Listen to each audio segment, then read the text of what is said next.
Hi, everyone, and welcome to our 5194 design project, design of a Pico hydro system by Luke Striebich and Evan Linton.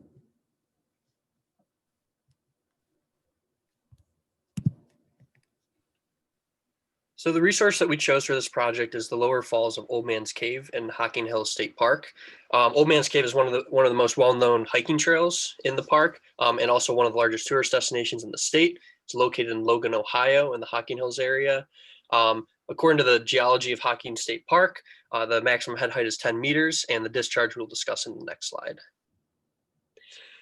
So the discharge varies seasonally due to changes in precipitation and snow cap and ice melting, which is expected for anywhere in Ohio. However, unfortunately, we were unable to obtain any data for the lower falls because it is a small resource.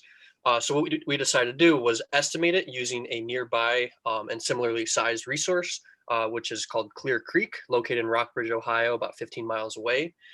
So we were able to obtain from USGS the average monthly discharge data at Clear Creek from 1939 to 2020. As you can see in the table below, we abbreviated the table a little bit, but the data that we used was the bottom row, the mean monthly discharge of all those years. So you can see in the blue box is generally the wet months, where you expect a higher discharge, and then conversely in the orange box we have the dry season. So what we did is, using that data, so that the mean monthly discharge data, we calculated a flow duration curve. Just to remind you of what the flow duration curve is, on the x-axis you have a percent exceedance, and in the y-axis you have discharge, which we used meters cubed per second. What the flow duration curve shows is the percentage that the resource's discharge either reaches or exceeds a certain value. So we use this to determine, if you look in the lower right region of this curve, that the flow or discharge doesn't fall below 1 meter cubed per second very often. It's about less than 10% of the time. And on average, we expect a discharge of about 2 to 3 meters cubed per second. So now we're going to talk about why we're going to put a system here. Because this is such a popular hike and a lot of people are hiking due to COVID that don't normally hike, we wanted to put an emergency system at the falls because it's about halfway through the entire 6-mile hike that would allow people to be safe. So we wanted to have lighting, and you can see the power requirements and overall energy use per year, and a phone charging station, because a lot of people would use this to do emergency calls if they get stuck out there without water or late at night, especially with it getting dark so soon.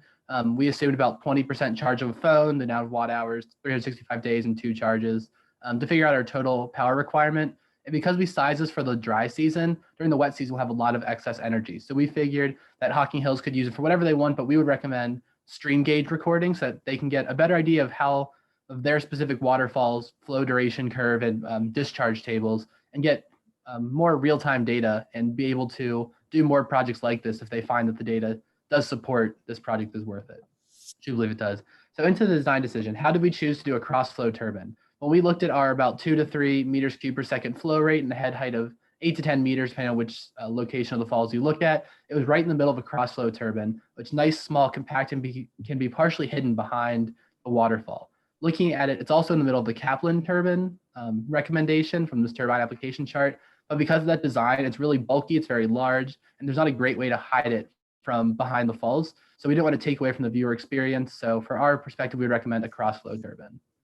So how do we decide how to design our cross-flow turbine? We went through and ran an EES code using our head height, flow rate, different efficiencies, and reduction from runner inlets, and calculated our velocity triangles, which we'll show on the next slide, to figure out how do we want to actually design our blades, how many blades do we want, and what will our power output be, what's our efficiency. So here's just a quick overview of the calculations in the resulting velocity triangle, which is shown in the right picture. In the 3 different colors, you can see your absolute, relative, and blade velocity.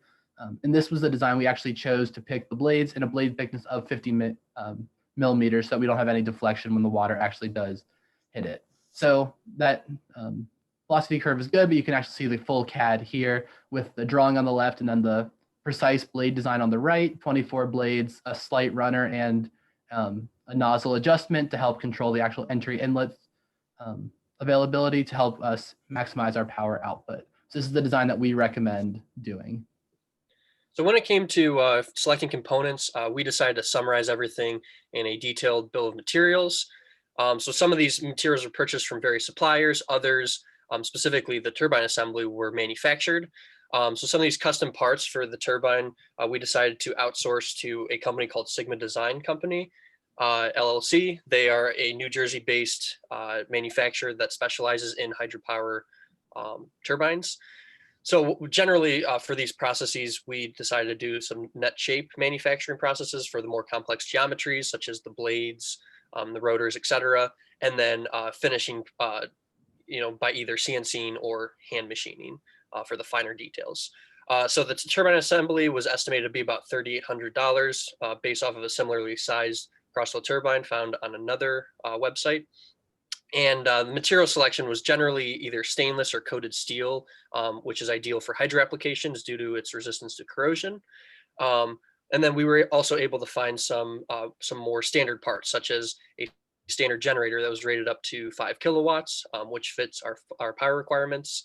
And we also found a mesh screen that was developed by a specialized company called GoFlow, who specifically create mesh screens for these types of applications. And then we also decided to use different or specialized mounting hardware, such as these special anchor bolts, which are actually made to be drilled into rocks. So that's for mounting both the generator and the turbine to our rock formation.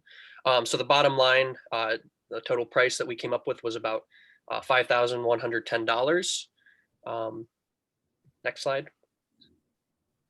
And this entire bill of materials can be kind of visualized by this overall system sketch. So you can see all the components, all the turbine assembly components, the mesh screen, the generator, the belt drive, as well as the water flow rate, and how the flow is actually diverted halfway.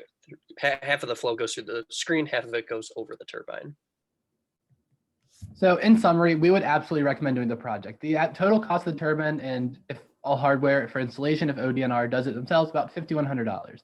Assuming the generation saves at least $300 a year in electricity, we obtain an ROI of 17 years. Not a bad ROI for this type of project.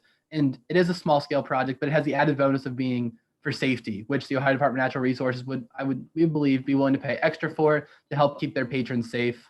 We look forward to working with you and hope you agree as well. Thanks so much.